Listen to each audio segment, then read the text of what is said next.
अस्सलाम वालेकुम, आदाब। मैं हूं खलील फरहाद और आप देख रहे हैं BBN चैनल का न्यूज़ बुलेटिन की शुरुआत करते हैं हेडलाइन से। तेलंगाना में सर्दी की लहर में गैर मामूली इजाफा। मुत्तहिदा आदिलाबाद जिला में सबसे कम, जबकि हैदराबाद में 14 डिग्री सेल्सियस टेम्परेचर किया गया record.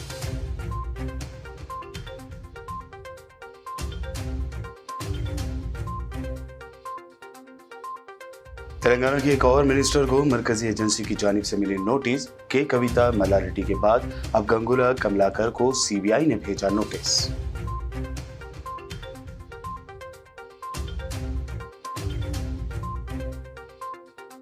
BJP leader Etela Rajendra ने TRS हुकूमत पर लगाया संगीन इल्जाम। कहा, तेलंगाना में पैदा होने वाला हर बच्चा 1 लाख से ज्यादा रुपए का हो जाता है मखरूज।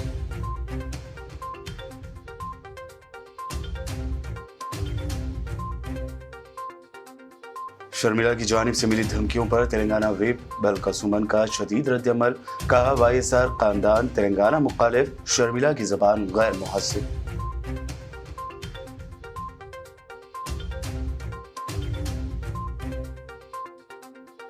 जग्गारेड्डी ने रियासत के TRS और मरकज की मोदी हुकूमत पर की तनकीद। कहा, किसानों के मसाइल TRS और बीजेपी के लिए बन गए हैं खेल।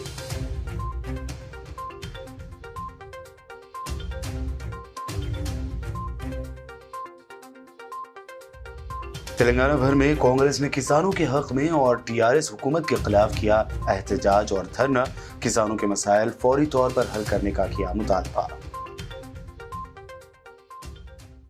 ये थे हेडलाइंस। बढ़ते हैं खबरों की तफसील की जानिब। तेलंगाना में सर्दी की लहर में गैर मामूली इजाफा दर्ज किया जा रहा है। तेलंगाना की सीम्त चल रही ठंडी हवाओं के नतीजे में टेम्परेचर मामूल से कम दर्ज किया जा रहा है और सर्दी की शिद्दत में इजाफा हुआ है। मुत्तहिदा आदिलाबाद जिले में सबसे कम टेम्परेचर रिकॉर्ड किया गया। कोमरम भीम, आसिफाबाद, सिरपुर और संगारेड्डी में जहां 7.5 डिग्री सेल्सियस दर्ज हरारत रिकॉर्ड किया गया, तो वहीं आदिलाबाद में 9.6, निर्मल में 10, मंचिरियाल में 10.5, सिद्दीपेट जिले में 10 डिग्री सेल्सियस टेम्परेचर रिकॉर्ड किया गया। हैदराबाद में भी कई मकामात पर सर्दी की शदीद लहर देखी जा रही है। सुबह से ही बाज़ मकामात पर कोहर की घनी चादर देखी जा रही है। शहर के अलवाल व पटनचेरू समेत कई इलाकों में दर्ज हरारत 14 डिग्री सेल्सियस से भी कम दर्ज किया गया है।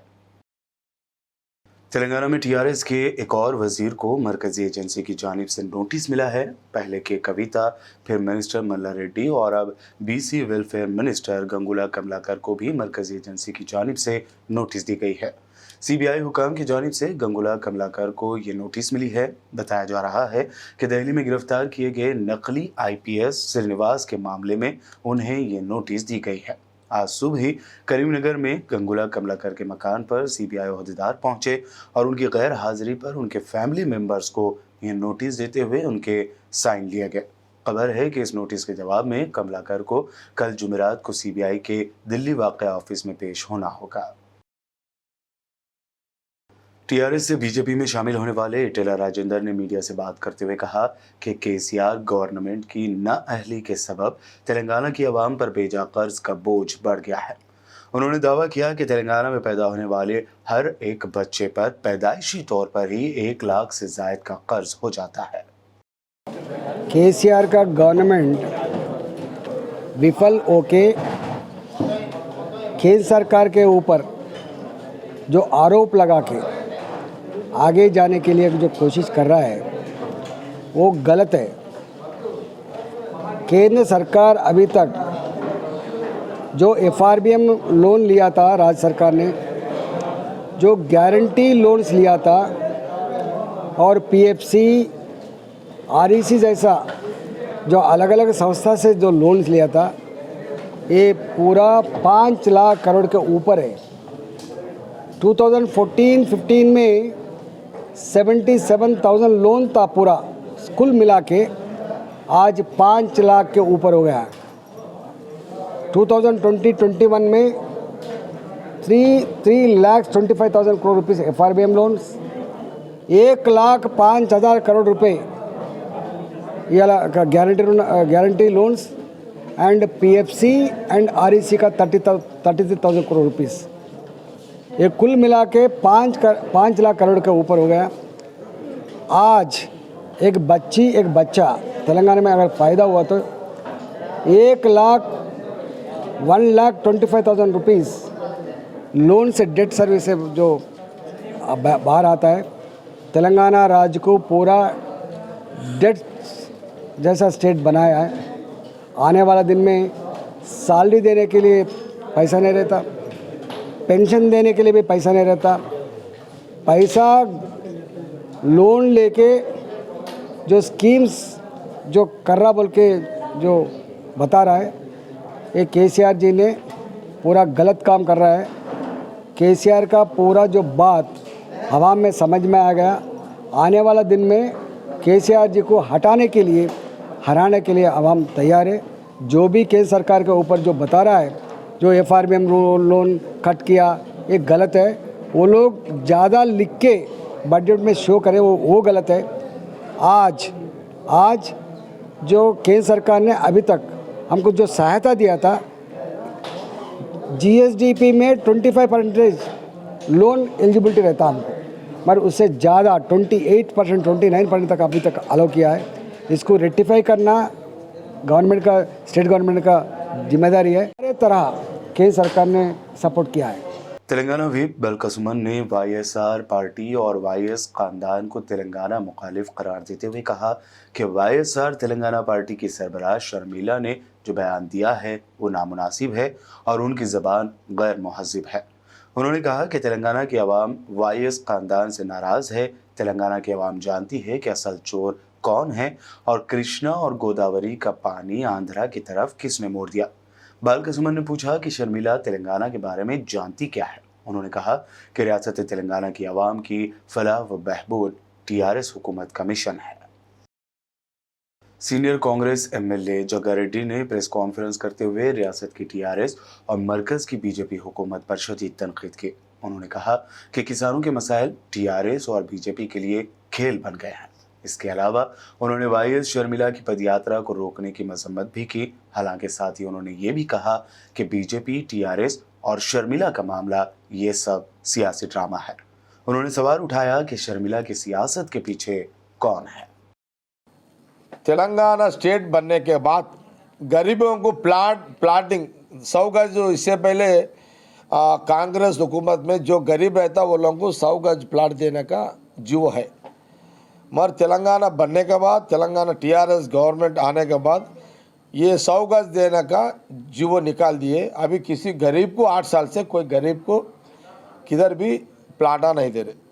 आजकल हैदराबाद से लेके कहीं तो भी जाओ, एक 100 गज खरीदना बोलता 10 लाख 15 लाख हो रहा। ये आज जो प्रेस मीट में मैं सीएम साहब को लेटर लिखा, मैं संगारेड्डी से लेके सारी तेलंगाना स्टेट में 100 गज गरीबों को देने का जीवो निकालो। जमीन ना नहीं रहे तो जमीन कहाँ से तो भी खरीद के दिलाओ। ये ऐसा जीवो निकालो बोल के मैं सीएम साहब को लेटर लिखा। मैं आने वाले असेंबली में भी हम सीएम साहब को पूछेंगे, सीएम साहब गरीबों को 100 गज प्लाट देने का सारी तेलंगाना में अमल होना बोल के मैं असेंबली में पूछने वाला पूछ तो मैं भाई देखो, आज एक घर में 2 बच्चे 3 बच्चे शादी को है, 2 बेटे हैं शादी कर लिए, कहाँ रहेंगे? ये बहुत गरीबों का घरों में ये प्रॉब्लम है। एक घर में 2 बच्चे शादी कर लेके जितने भी स्लम्स है, जितने भी बस्तियां हैं, हर एक बस्ती में हर एक, ठीक है, कॉलोनियों में तो थोड़ा पैसे वाले रहते हैं, खुद प्लाट खरीद लेते, मगर जो बस्ती में जिंदगी चला रहे, जो स्लमों में चला रहे, अब ओल्ड सिटी है भाई, ओल्ड सिटी में ये घर में 5 लोग रहते, कहाँ सो जाना? ये प्रॉब्लम सालों से चल रहा, सालों से चल रहा। मैं आज का ये कांग्रेस पार्टी का तरफ से मैं एक सीएम केसीआर साहब को ये पूछ रहा हूँ, तमाम पब्लिक के, गरीब पब्लिक का ये पूछ रहा हूँ, हर एक गरीब को जितने भी बेटे हैं जितने भी शादी कर ली है, शादी करने वाले हैं, वो लोगों को फ्री में 100 गज प्लाट दिलाने का दिला दिया तो एक छोटा झोपड़ी डाल लेते वो लोग। पहले तो जगह तो थे, 100 गज का जगह तो थे, झोपड़ी डाल लेते गरीब लोग। इनाम का जमीना है, गवर्नमेंट जगह है, असेट लैंड है, खरीदो, वो सब खरीद के वो फार्मर को दे के वो जमीनों में गरीबों को 100 गज दे दो। ये बात हर एक गांव में, हर एक टाउन में, हर एक हैदराबाद में से लेके यहाँ राजधानी हैदराबाद तमाम जितने भी बस्तियां हैं वहाँ से लेके यहाँ दूसरी गाँव तक, कोई जिला गांव तक भी यही प्रॉब्लम है।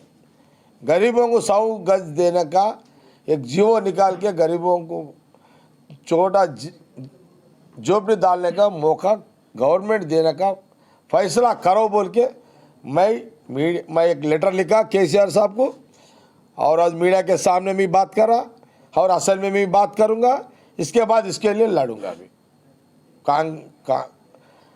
ये गवर्नमेंट 100 गज दिए तक मैं गरीब पब्लिक के लिए प्लाट दिए तक मेरा जंग चलते रहता। राजेंद्र नगर हलके के कांग्रेस पार्टी इंचार्ज ज्ञानेश्वर मदिराज ने दावा किया है कि किसानों की हुकूमत होने का दावा करने वाली टीआरएस हुकूमत ही किसानों की खुदकुशियों के लिए जिम्मेदार है। हलके के कांग्रेस कायदीन ने किसानों के मुख्तलिफ मसाइल को हल करने का मुतालबा करते हुए राजेंद्र नगर आरडीओ ऑफिस का घेराव किया। इस मौके पर मीडिया से बात करते हुए ज्ञानेश्वर मदिराज ने कहा कि किसानों के बहुत से मसाइल हल नहीं हुए और हुक्मरान जिन्हें इन मसाइल को हल करना चाहिए था वो उन्हें नज़रअंदाज कर रहे हैं।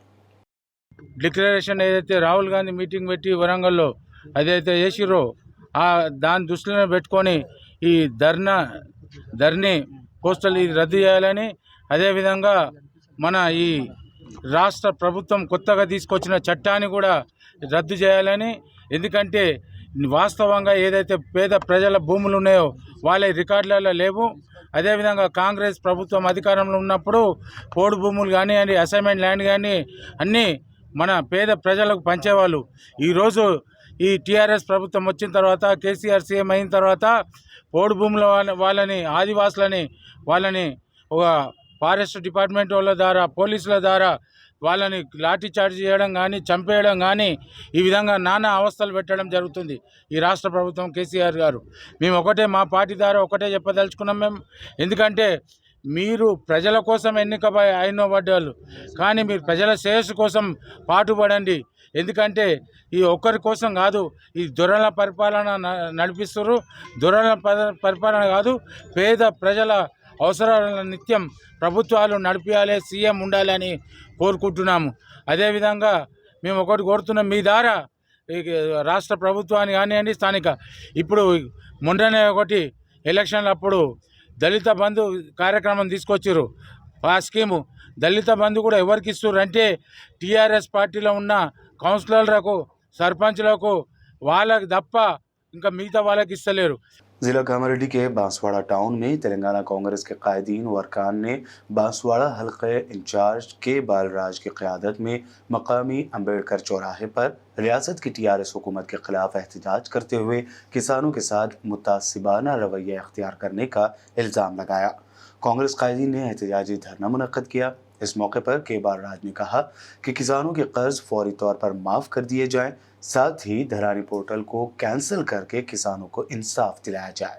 3 ఎలక్షన్లు కొట్లాడినా ఎప్పుడు కూడా ఎక్కడ లొంగకుండా, నాకు ఒక పూట తినకుండా ఉపవాసం ఉన్నా కానీ నా దగ్గరకు వచ్చినటువంటి వ్యక్తిని, అయ్యా నీకు ఏం కావాలా చెప్పు అని చెప్పి అడిగినటువంటి వ్యక్తిని నేను అమ్ముడు పోయినా అని చెప్పి గ్లోబల్ ప్రచారం చేస్తున్నావంటే నీకు నేనంటే ఎంత దడుగుందో నాకు తెలుసు.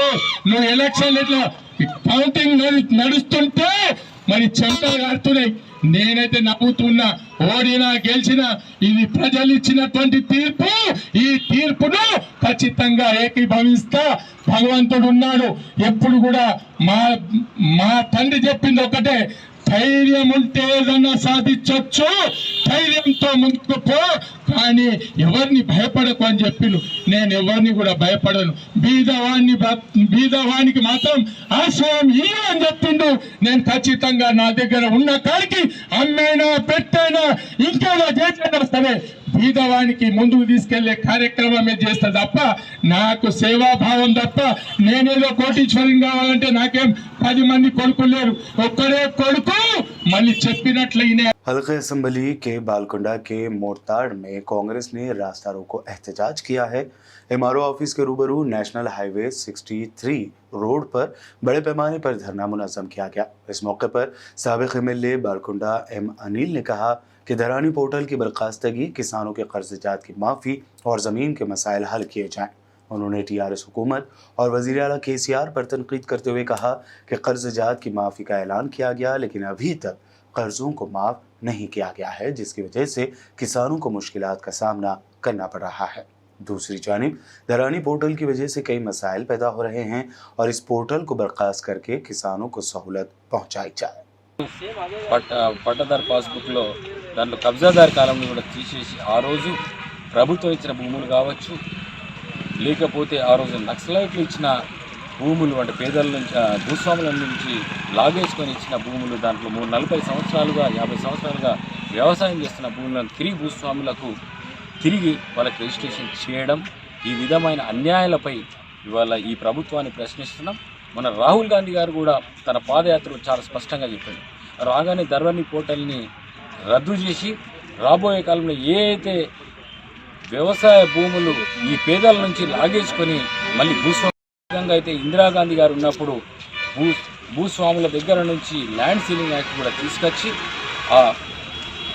ఆ ల్యాండ్ తీసుకొని ఆ భూములను తీసుకొని పేదలకు ఆ రోజు ఏ విధంగా అయితే ప్రభుత్వం ఇచ్చిందో అదే విధంగా తిరిగి కాంగ్రెస్ పార్టీ అధికారంలోకి వస్తే తిరిగి ఇవ్వడం జరుగుతుందని చెప్పేసి రాహుల్ గాంధీ గారు కూడా తెలంగాణ రాష్ట్రంలో తెలంగాణ గడ్డలో ఆయన గడ్డ మీద ఆయన హామీ ఇవ్వడం జరిగింది.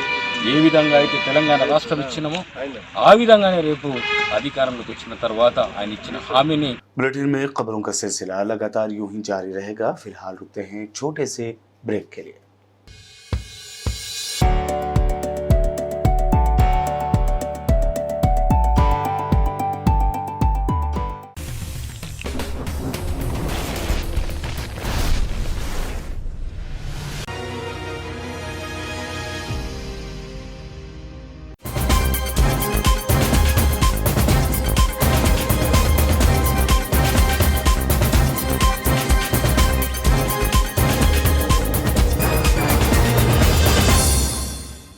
ब्रेक के बाद आगे बढ़ते हैं और अब देखते हैं मज़ीद अहम खबरें।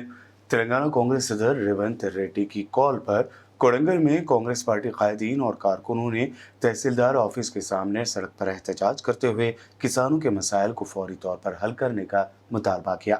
कांग्रेस के इस ज़बरदस्त प्रोटेस्ट की वजह से इलाके में ट्रैफिक के मसाइल पैदा हो गए। बाताज़ा कांग्रेस कायदीन और कारकुनों ने मुकामी तहसीलदार को कई मुतालबात पर मुश्तमिल एक मेमोरेंडम सौंपा। पार्टी जिंदाबाद नायकत्व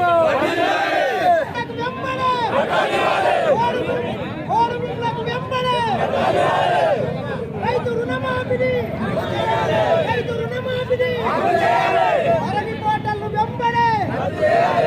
कोडंगल हल्के के एमएलए पटनम नरेंद्र रेड्डी की क़यादत में आज हसनाबाद गांव में नौजवानों ने बड़े पैमाने पर टीआरएस पार्टी में शमूलियत इख्तियार की। बताया गया है कि टीआरएस में शामिल होने वाले करीब 30 से ज़ायद अफराद कांग्रेस पार्टी से वाबस्ता थे, जिन्हें पटनम नरेंद्र रेड्डी ने गुलाबी खंडवा पहनाकर टीआरएस में शामिल किया। हैदराबाद के इलाके इमलीबन के रिहायशी सैयद मुंतजिब अली ने रैन बाजार पुलिस स्टेशन में अपने साथ होने वाली धोखाधड़ी से मुताल्लिक एफआईआर दर्ज कराई है। इस एफआईआर में उन्होंने मोहम्मद अब्दुल रऊफ जानी पर 4 लाख रुपए की धोखाधड़ी का इल्ज़ाम लगाया। एफआईआर के मुताबिक साल 2016 मार्च के महीने में अमान नगर मुराद महल चिंचलम में वाक़े मकान की खरीदी को लेकर 34 लाख रुपए में मामला तय हुआ। उन्होंने 6 लाख रुपए एडवांस अदा भी कर दिए। तमाम 3 ही दिन बाद रऊफ जानी ने किसी और को इतनी ही कीमत पर मकान फरोख्त कर दिया और उनसे माफ़ी मांग ली और एडवांस ली गई रकम वापस करने का वादा भी किया। बातोज़ा 6 लाख एडवांस की रकम में से 2 लाख रुपए वापस भी दे दिए। ताहम इतने साल गुजर जाने के बावजूद उन्होंने बाकी मानदा 4 लाख रुपए की रकम वापस नहीं की है। इस ज़िम्मन में उन्होंने पुलिस से दरख्वास्त की है कि वो उनकी रकम वापस दिलाते हुए उन्हें इंसाफ दिलाए। जिला निर्मल के खानापुर मंडल तिरलापाड़ गांव में सीआई अजय बाबू की क़यादत में पुलिस ने सुबह अचानक मुआयना किया। इस मौके पर सीआई अजय बाबू ने बताया कि बिना मुनासिब डॉक्यूमेंट के 66 बाइक और 4 ऑटो पकड़े गए हैं। इस दौरान बच्चों के सरपरस्तों को हिदायत दी गई कि नाबालिग बच्चों को गाड़ियां न दी जाएं, साथ ही टू व्हीलर चलाते वक्त हेलमेट पहनना लाजमी है। इसके अलावा देहात में सीसी कैमरों को लगाने में आवाम और अवामी नुमाइंदों को ताउन करने की अपील की गई है। साथ ही आवाम को मशवरा दिया गया कि इलाके में अगर कोई नया शख्स नजर आए तो पुलिस को इत्तला दी जाए। మండలంలోని తర్లపాడి గ్రామంలో కమ్యూనిటీ కాంట్రాక్ట్ ప్రోగ్రాం నిర్వహించడం జరిగింది। ఇందులో భాగంగా 66 టూ వీలర్స్ 4 ఆటోలు జప్తు చేయడం జరిగింది। వీటికి సంబంధించిన డాక్యుమెంట్ చెక్ చేసి డాక్యుమెంట్ లేని వాటికి ట్రాఫిక్ చాలానా విధించడం జరిగింది। जिला कामारेड्डी के निजाम सागर मंडल के संगीथम गांव के रहने वाले चेतन सिंह से बांसवाड़ा पुलिस ने 2 बंदूकें जब्त करते हुए उसे गिरफ्तार किया है। DSP Jagannath Reddy, Banswara circle inspector Mahendra Reddy ने एक प्रेस कॉन्फ्रेंस करते हुए बताया कि उन्होंने मुसद्दिक़ इत्तला पर संगीथम गांव में चेतन सिंह के घर का मुआयना किया और 2 बंदूकें जब्त की। इस सिलसिले में चेतन सिंह के खिलाफ केस दर्ज करके उसका रिमांड हासिल किया गया है। मीडिया से बात करते हुए सर्कल इंस्पेक्टर महेंद्र रेड्डी ने मजीद जानकारी दी। తగిన సమాచారం మేరకు నిన్న తేదీ 29/11/2022 రోజు సాయంత్రము సమయంలో సింగీతం గ్రామంలో మా మహేందర్ రెడ్డి ఇన్స్పెక్టర్ లోకల్ బాన్స్వాడ మరియు అతని సిబ్బంది ఈ సింగీతం గ్రామానికి వెళ్ళి Chatan Singh son of Narayana Singh age 69 years, Singitam village, అతని ఇల్లు మరియు చుట్టుపక్కల అతని ప్రెమిసెస్ పరిధిలో ఉన్నటువంటి ఇంటి చుట్టుముట్టు మా వాళ్ళు వెతకడం జరిగింది। అందులో వెతికిన తర్వాత 2 ఎస్బీవీఎల్ అంటే single bore muzzle loaded weapons, మర్మార్ అని కూడా అంటారు వీటిని, ఇవి అతని అధీనంలో దొరకడం జరిగింది। అతను సరైన సమాధానం ఇవ్వనందున ఇతనికి దీనికి సంబంధించిన తుపాకులకు సంబంధించినటువంటి ఎటువంటి లైసెన్స్ కానీ ఇతర డాక్యుమెంట్స్ కానీ అతని దగ్గర లేనందువల్ల ఆ 2 తుపాకులు సీజ్ చేసుకొని అతన్ని అదుపులోకి తీసుకొని అతన్ని విచారించడం కూడా జరిగింది। కానీ సరైన డాక్యుమెంట్స్ ఏవి కూడా ప్రొడ్యూస్ చేయలేదు కాబట్టి అతన్ని అదుపులోకి తీసుకొని ఈరోజు లీగలైజ్ చేసేసి కోర్టుకు రిమాండ్ నిమిత్తం పంపించడం జరుగుతుంది। कागज नगर एसपीएम क्रिकेट ग्राउंड में आज मरहूम अजहर अली की याद में Azhar Ali memorial cricket tournament का एमएलए सिरपुर कोनेरू कोनप्पा ने इनॉग्रेशन किया। उनके हमरा Kagaz Nagar CI Ravinder, TRS party minority सदर जाकिर शरीफ मौजूद थे।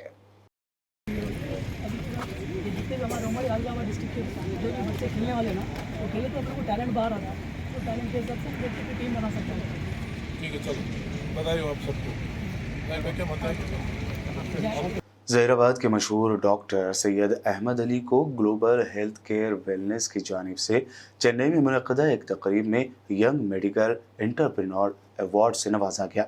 क्रिटिकल केयर सेक्शन एग्ज़ाम में जुमला 528 डॉक्टरों ने इस इम्तिहान में हिस्सा लिया था, जिसमें 128 डॉक्टरों ने कामयाबी हासिल की, जिनमें जहीराबाद के डॉक्टर अहमद अली ने 6वां रैंक हासिल किया। उनकी बेहतरीन कामयाबी पर डॉक्टरों और साथियों व दोस्त अहबाब ने उनके क्लिनिक पर पहुंचकर शालपोशी व गुलपोशी करते हुए दिली मुबारकबाद दी और उनकी हिम्मत अफजाई की। अस्सलामुअलैकुम वरहमतुल्लाहि वबरकातुहू। शहरियान ज़हीराबाद और मेरे दोस्तों अहबाब और मेरी फ़ैमिली का मैं दिली की गहराइयों से शुक्र अदा करता हूँ। अल्लाह का लाख लाख शुक्र व एहसान है। आप लोगों की सभी की दुआएं हैं जो आज ये मुकाम पर मैं पहुंचा हूं। अल्हम्दुलिल्लाह, अल्लाह का लाख लाख शुक्र एहसान है। ग्लोबल हेल्थ एंड वेलनेस की जानिब से मुझको best doctor and India level पे 6th रैंक का अवार्ड दिया गया था। अल्हम्दुलिल्लाह, ये सभी आप लोगों की काविशों का नतीजा है जो मैं आज कामयाबी पर पहुंचा हूं। अल्हम्दुलिल्लाह, मैं सबको और एक मरतबा शुक्रिया अदा करना चाहता हूं। मेरे दोस्त अहबाब और मेरी फ़ैमिली और मेरे जितने भी सपोर्टर्स हैं वो लोगों का मैं दिली की गहराइयों से शुक्र अदा करता हूँ। अस्सलाम। आखिर में हेडलाइंस पर डालते हैं एक और नज़र। तेलंगाना में सर्दी की लहर में गैर मामूली इजाफा। मुत्तहिदा आदिलाबाद जिला में सबसे कम, जबकि हैदराबाद में 14 डिग्री सेल्सियस टेम्परेचर किया गया record.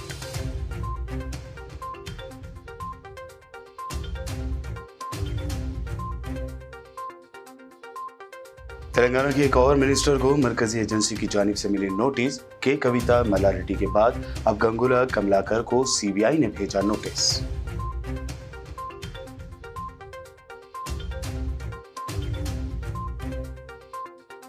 BJP leader Etela Rajendra ने टीआरएस हुकूमत पर लगाया संगीन इल्जाम। कहा, तेलंगाना में पैदा होने वाला हर बच्चा 1 लाख से ज्यादा रुपए का हो जाता है मखरूज।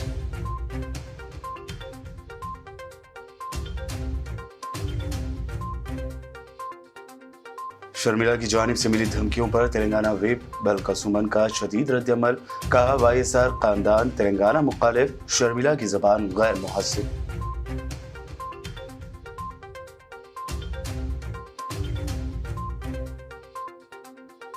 जग्गारेड्डी ने रियासत के टीआरएस और मरकज की मोदी हुकूमत पर की तनकीद। कहा, किसानों के मसाइल टीआरएस और बीजेपी के लिए बन गए हैं खेल।